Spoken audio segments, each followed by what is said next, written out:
النظر في مواضيع تطرح قدامنا نختلف زي ما احنا عايزين. ده حق مشروع، لان يا خالد ربنا خلقنا ببصمه مختلفه. انا بصمتي غير بصمتك، فاكيد رايي هيبقى مختلف عن رايك، يعني مش لازم يبقى متطابق. لكن ممكن نوصل لحل وسط. بس الخلافات ما تخرجش بره الاوضه. بالظبط بس في اللي بيخرجها بره الاوضه. ربنا يسامحه. ده في كمان اللي بيخرج الصفقات بره الاوضه. هذا الطرف الثالث لحد النهارده احنا مش قادرين نكتشفه. تمام. فدي موضوع الخلافات، لا هي مش خلافات، هي خلاف في وجهات النظر. وبلاش نكبر المواضيع، ودائما يا خالد ما اعرفش ليه بتيجي قبل الاحداث الجسام. يعني لو في مباراه مهمه لنادي الزمالك الاقي تصار دي قبليها. انا مش عارف لصالح مين اللي بيعمل كده يا جماعه. حتى انت لو بتخرب لنادي الزمالك انت بتخرب لمصر. طب انا هرجع لك تاني، بس فكره حضرتك هتسيب الاداره وحازم امام قال لك انا مش هرشح نفسي تاني خلاص انا مش فاضي، وحازم امام بالعربي كده قال اللي حواليه يعني انا يعني كل شويه تشتم او نتشتم وبتاع، احنا كسبانين ايه من الموضوع ده؟ يعني احنا بنحب النادي وخلاص هنقعد نتشتم وخلاص.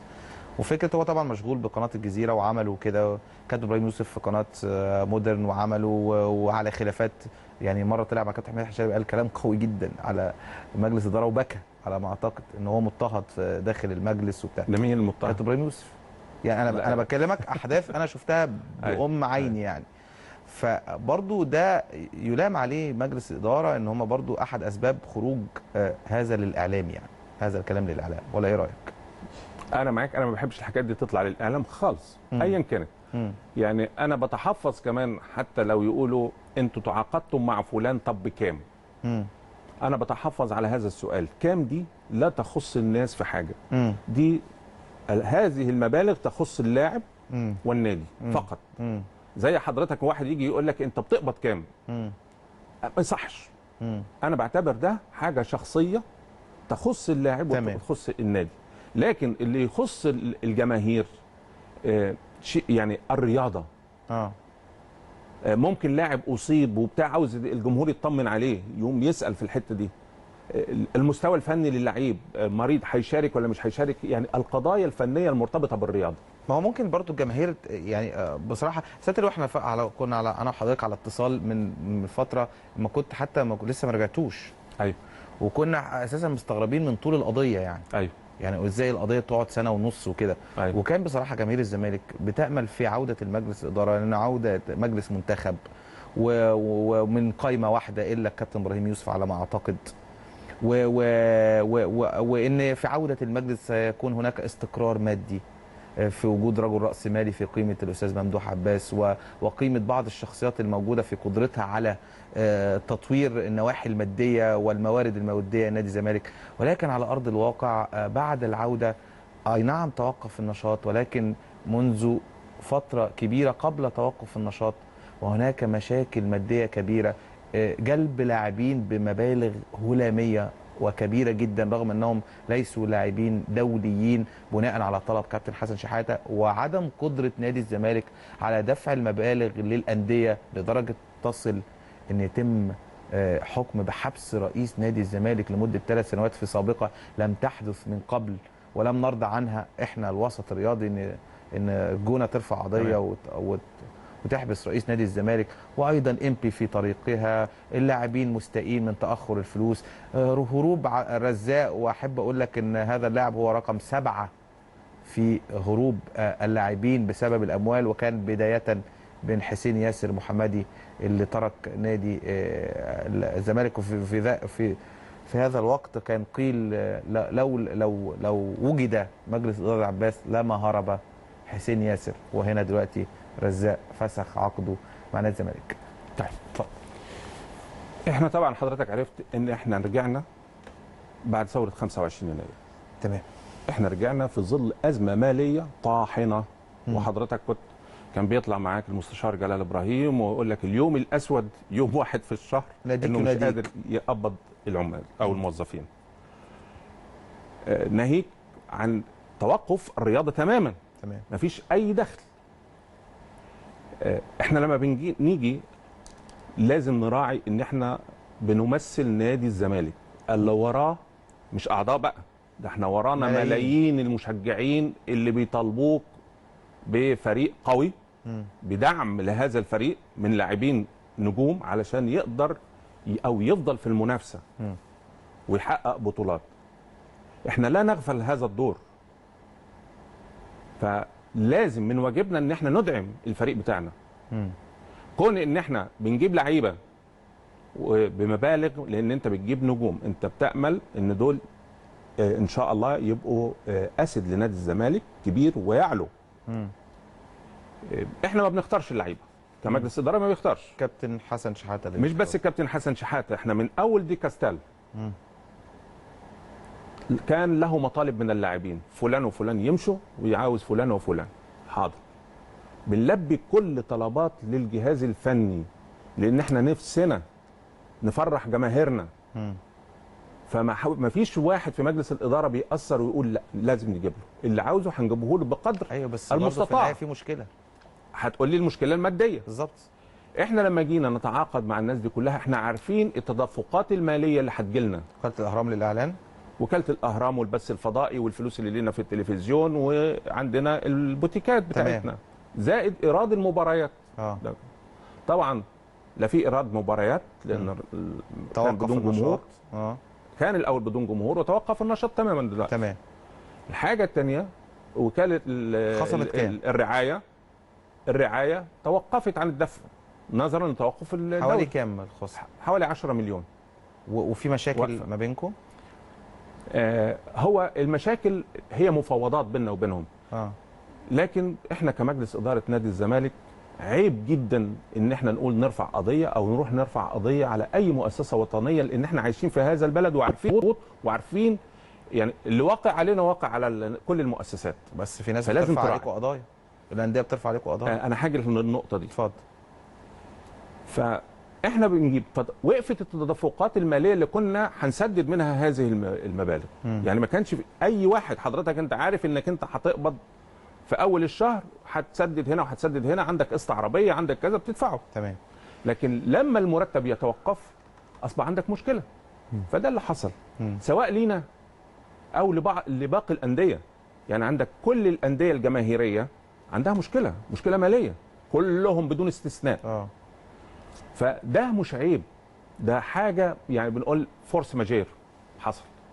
بس توقف دعم الاستاذ ممدوح عباس للنادي، حلف قال لك مش هدفع ولا جنيه بعد ما ارجع.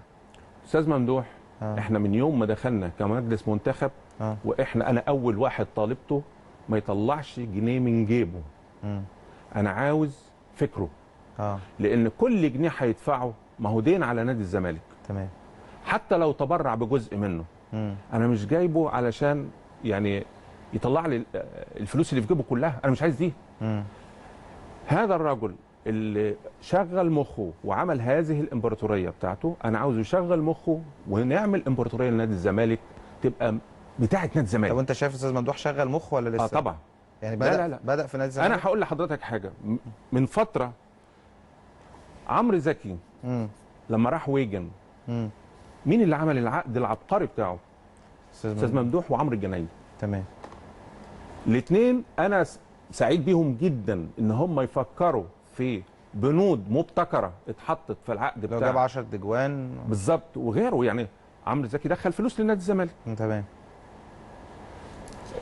فمش عايز اقول لك هم شغلوا برضه مخهم كويس قوي في حاجات كتير.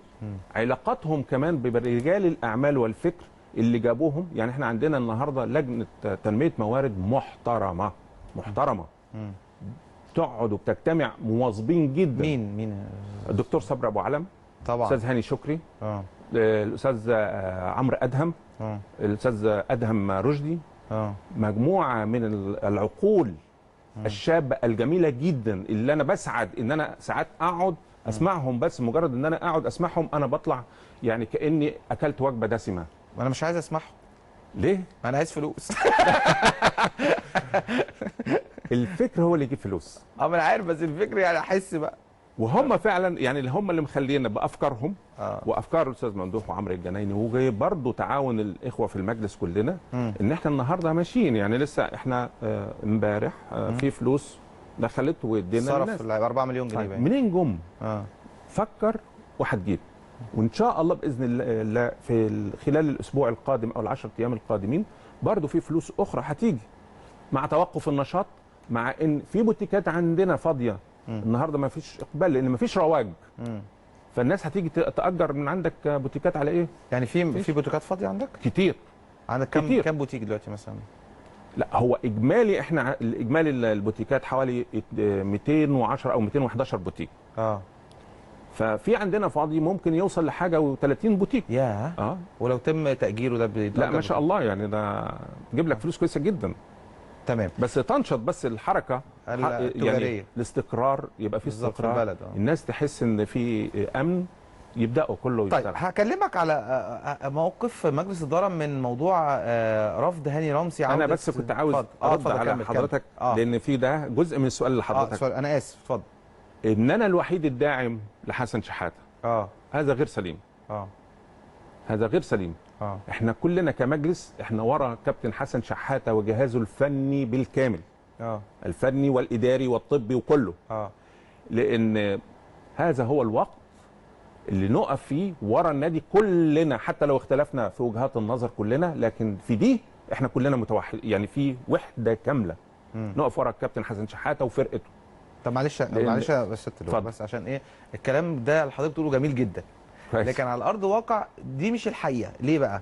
لان بدليل ان مثلا كريم حسن شحاته لما يطلع مع كابتن شوبير في البرنامج يقول ده في كومبينه على ابويا، وان في مجلس اداره عايزين يمشوه وان ابويا ده اخر ماتش ليه وثم ياتي 3 ايام كابتن حسن شحاته ما يجيش، وبعد كده كابتن اسماعيل يقول عنده برد، وبعد كده يجي اجتماع مع رئيس نادي الاستاذ ممدوح عباس ولا ياتي اسماعيل يوسف وحسن شحاته للاجتماع مع اللاعبين. يعني ده بيدل ان في مشكله ولا انا غلطان؟ المشكله مش في علاقه الكابتن حسن شحاته بمجلس الاداره او باي حاجه. مفيش. هي المشكله اللي الحاجه اللي بتوصل له كابتن حسن له نظام روتيني. يعني الظهر لما بيخلص لازم يروح ينام. لما ينام بيقفل تليفوناته. يصحى بالليل له الطقوس بتاعته اللي بيعملها. لا بس هو قافل التليفون 24 ساعه. لا طب انا بتصل بيه. لو ساعات هو عامل حاجه طريقه كده يشوف يعرف مين اللي بيكلمه، لكن ما بيرنش. بس انا لو اتصلت بيه في الفتره اللي هي بتاعت الظهر دي انسى ان هو يرد عليا. مقفول. تمام. لكن لما بيصحى بيتصل بيا. فكابتن حسن له طقوس معينه وخلاص يعني لازم نحترم دي. يعني انا ما فهو علاقته بينا لا علاقه جيده جدا. وهو على فكره ما هواش من النوعيه اللي كل شويه تلاقيه في مجلس الاداره.